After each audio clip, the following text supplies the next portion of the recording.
Trend दिख रहा है।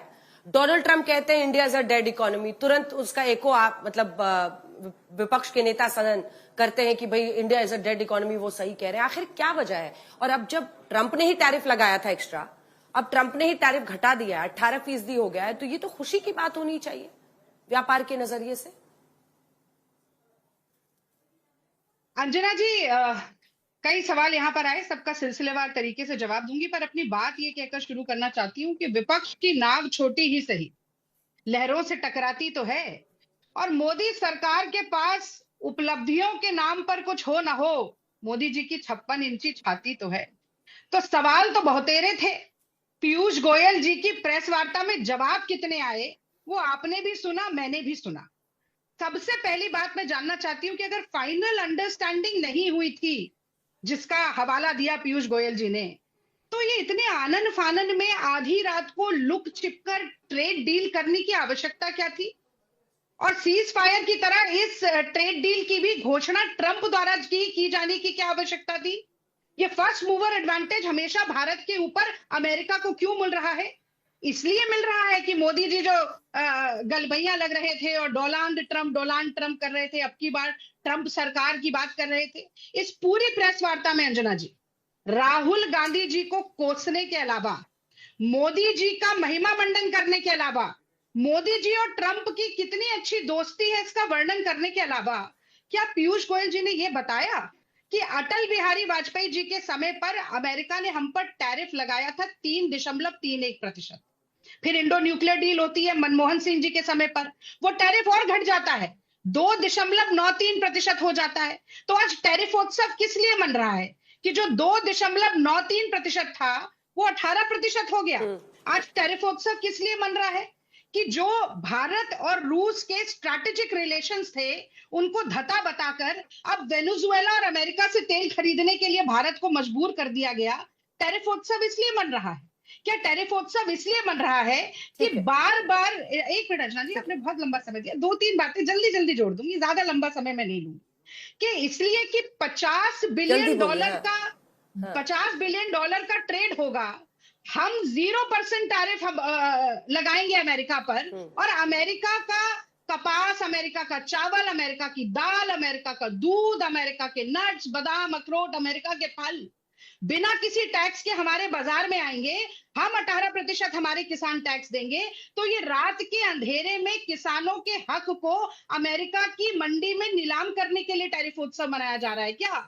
और देखिए, अंधभक्तों का तो कुछ नहीं है, उनको तो एक जुमला छोड़ दीजिए और वो ट्रेड डील करते रहेंगे। आज देश के वाणिज्य मंत्री अगर ये नहीं बता पाए कि ये ट्रेड डील किस तरह से राष्ट्र हित में है, अगर वो ये नहीं बता पाए कि क्या क्या फायदा होने वाला है, अगर वो ये नहीं बता पाए कि किसानों के अधिकारों को सुरक्षित किस तरह से किया गया है, तो मैं समझती हूं कि ये आनन फानन में की गई ट्रेड डील एक डाइवर्जनरी स्ट्रैटेजी है। नरवणे जी के जो सवाल पूछे गए 31 अगस्त 2020 के दिन 2.5 घंटे के लिए मोदी जी अपनी जिम्मेदारी से क्यों भागे थे, एप्स्टीन फाइल्स के खुलासे पर सरकार को क्या कहना है, और चीन की ये ट्रेड डील रात के अंधेरों में छुप छुप कर क्यों की गई, कौन सा दबाव और कौन सी मजबूरियां और कौन सा डर है मोदी जी का, इन सवालों के जवाब देश की जनता को मिलने चाहिए। और आपने बहुत सारे सवाल पूछे हैं, अब थोड़ा बाकियों को भी बोलने दीजिए। लेकिन इंटरेस्टिंग बात यह है, एक सेकंड, कि आप कह रही हैं आनन फानन में अमेरिका ने आधी रात में।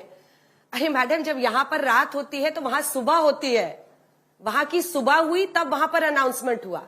और आप ये कह रही हैं कि नरवणे की बात को काउंटर करने के लिए अमेरिका ने मोदी को एग्जिट दिया ट्रेड डील का अनाउंसमेंट करके। मतलब थोड़ा तो कि जनरल नरवणे की बात चूंकि राहुल गांधी ने उठाई पार्लियामेंट में, तो अमेरिका ने वहां पर ट्रेड डील अनाउंस कर दिया। मतलब ये क्या हो रहा है? मतलब आप दोनों तरफ से कैसे बैटिंग कर सकते हैं कि इधर भी बैटिंग कीजिएगा फिर उधर भी जाके कीजिएगा, और वहां पर सुबह हुई थी। ये बात सत्य प्रकाश जी मैं अब आपके पास लाना चाहती हूँ, अनुराग जी भी हैं, उसके बाद से मैं वापस आपके पास सतीश जी आऊंगी। अरे भाई, अब कैसे समझाया जाए कि आधी रात यहां पर हो रही थी और खबर आ रही थी, लेकिन वहां पर तो सुबह हुई थी और इसलिए अमेरिका ने किया था।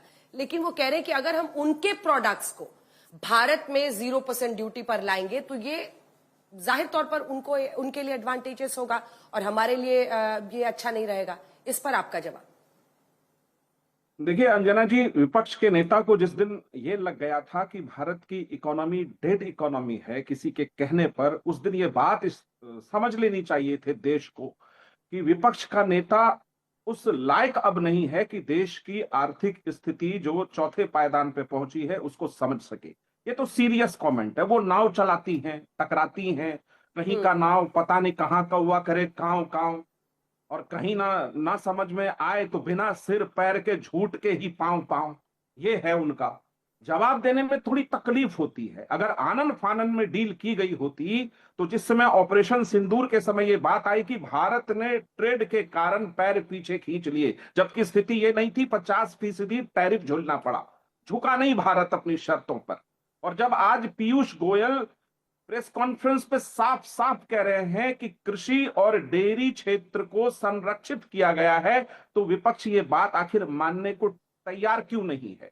क्योंकि देखिए, एक दो डील हुई, एक ईयू के यूरोपीय यूनियन के साथ हुई, और जो विश्व व्यापार की चुनौती है उसके बीच भारत अमेरिका अपने सभी स्थितियों को नापते समझते हुए एक सकारात्मक डील कर गया और 18% टैरिफ पर वो आ गया। कांग्रेस को ये बात पेट में दर्द की तरह चुभ रही है कि भारत यहां भी सफल हो गया मोदी जी के नेतृत्व में।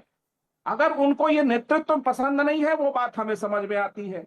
मोदी जी का चेहरा पसंद नहीं है, बिल्कुल समझ में आती है। 56 इंची चलो सीना भी पसंद नहीं, वो भी समझ में आता है। लेकिन भारत के हितों को ध्यान में रखते हुए यदि कोई डील शाइन होने को कगार पर खड़ा है तो उस डील के डिटेलिंग का तो इंतजार करते।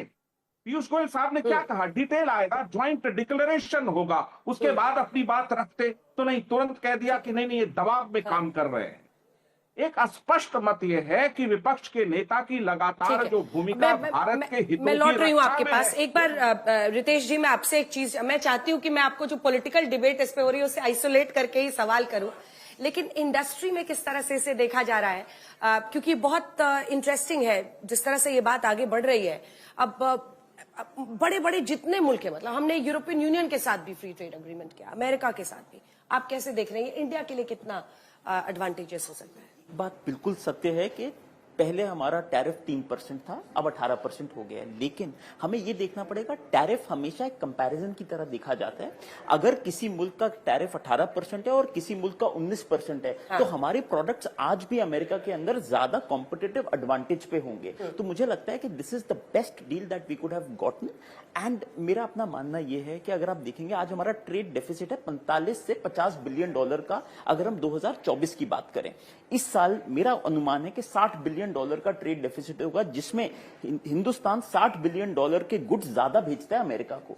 हमें लगता है टैरिफ एक टैक्स है, लेकिन एक्चुअली में अगर हम देखें तो टैरिफ एक टैक्स अमेरिका की इकोनॉमी के लिए है। वहां पे 18% आइटम्स ज्यादा महंगे हो जाएंगे। इसका ये मतलब नहीं है कि सिर्फ इंडियन प्रोडक्ट सस्ते जाएंगे, इसका मतलब ये है कि वो अपने प्रोडक्ट्स को 18% हमें महंगा करके भेजना पड़ेगा। तो हिमांशु, एक बार आप रिक्वेस्ट कर लें, अगर वो आना चाहते हैं तो इस डिबेट में भी उनको शामिल कर लेंगे।